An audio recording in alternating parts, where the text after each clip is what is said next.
안녕하세요. 저는 국립수산과학원 동해수산연구소에서 근무하는 이진호 박사입니다. 자, 지금부터 해양생물 보유가 곧 국가 경쟁력을 높인다는 주제를 가지고 강의를 하도록 하겠습니다.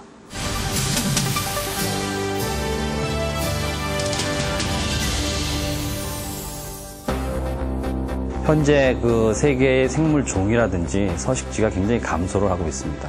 예를 들면 어류의 약 28%가 남획되고 있고, 그 다음에 어류의 75%가 관리 대상으로 지금 지정이 되어 있습니다. 그리고 야생군집의 약 40%가 종 다양성이 감소하고 있는 현실이고, 세계 산호초의 약 20%가 손실되고 있습니다. 자, 이러한 그 생물종과 서식지가 감소됨에 따라 가지고 현재 우리나라나 아니면 세계 각국에서 생명산업의 핵심 소재로서 해양생물 자원이 굉장히 중요시되고 있습니다.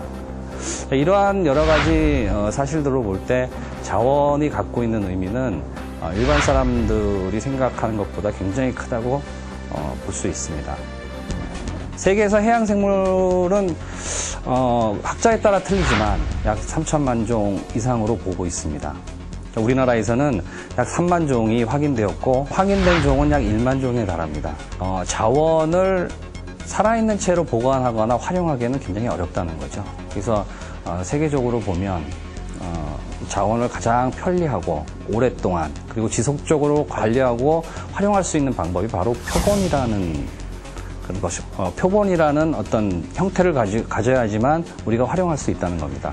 이런 표본들은 어떤 의미를 갖고 있느냐. 근데 인류 생존의 원천 소재죠.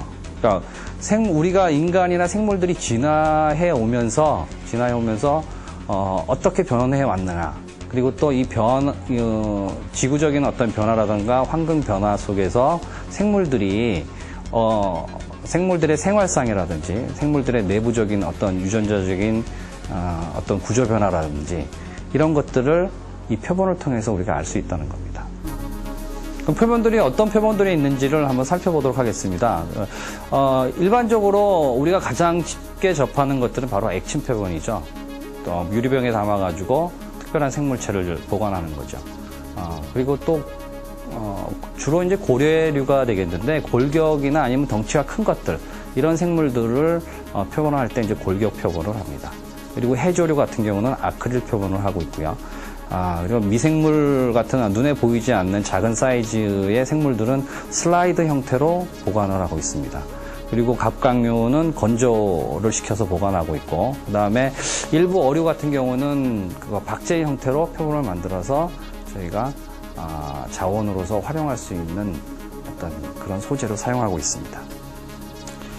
자, 그러면 각 세계에서는 이런 생물 자원들을 얼마나 갖고 있는지 한번 살펴보도록 하겠습니다.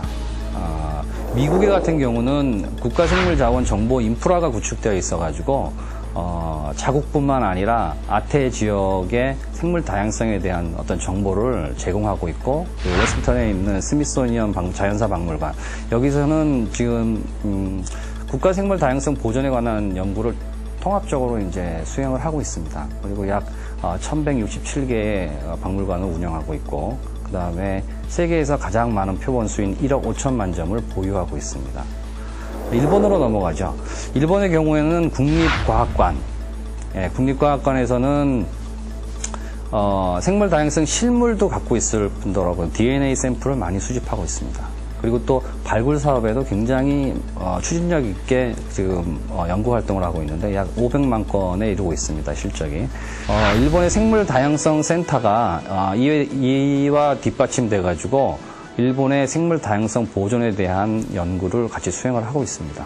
물론 이제 국내외 관련 네트워크도 형성이 돼 있고, 특히 이제 멸종 위기종이나 희귀종들에 대한 실물 표본과 자료들을 보존하고 있죠.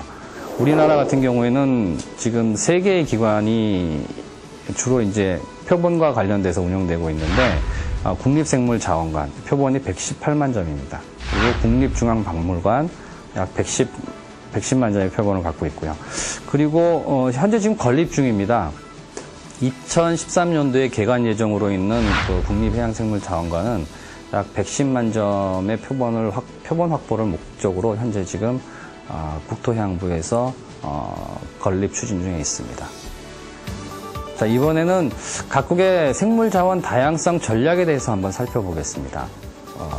미국은 해외 생물 다양성 조사 또는 발굴이라는 어떤 그 주제를 가지고서 마다가스카르와 그다음에 열대림 프로젝트 등을 운영하고 있습니다.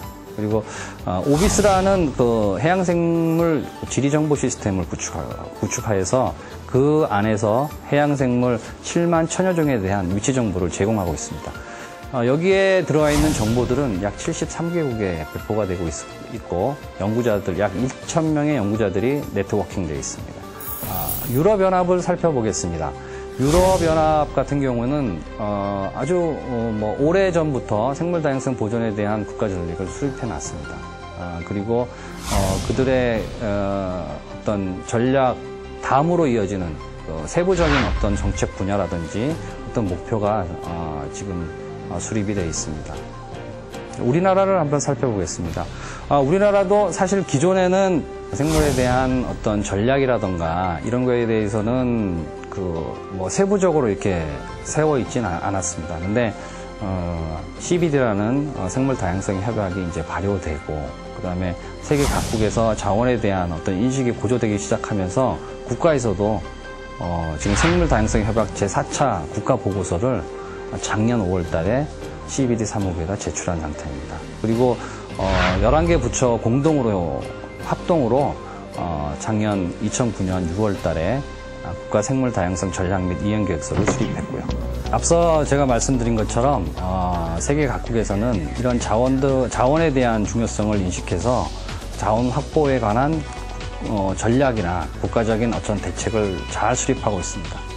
그럼으로써 자원 보유국이든 자원 이용국이든 이런 나라들이 자원에 대한 중요성을 절실히 느끼고 자원 확보에 대한 전략적 정책을 지금 진행해 나가고 있습니다. 그런 의미에서 볼 때 자원의 중요성은 분명하게 우리도 인식해야 된다고 생각이 듭니다.